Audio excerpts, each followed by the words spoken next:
I think the big thing with principals right now is that we're in this time where all of these things are coming at our teachers, and there's all these new technologies, all these different ways to learn, and many principals are actually blocking teachers because of the fear of the unknown.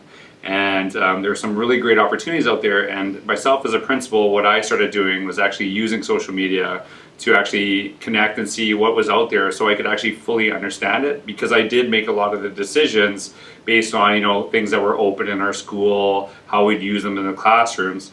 And I think that as a principal we really have to model use of this, not just defer it to other people, because it helps us to be what I would term, or what is termed as, instructional leaders, helping kids navigate this stuff. And I'm seeing, not just it for learning, but also communication, which I think is really powerful. I showed a video this morning of Tony Sinanis. He's a principal on the East Coast of the US, and he does every week he does a newsletter with the students, but he doesn't do a traditional piece of paper.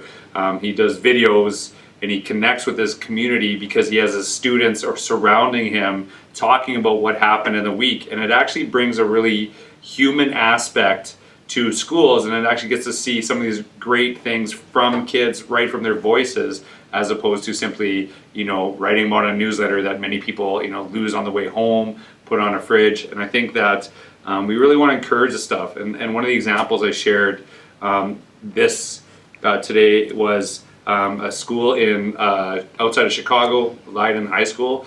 Their principal was very active in doing these things, and he saw the good and the bad, and now he's to the point where he's so comfortable with what they're doing in the school that they actually have a student tweeting on behalf of the school as an account, not as simply as a student account, but the actual Twitter account for the school.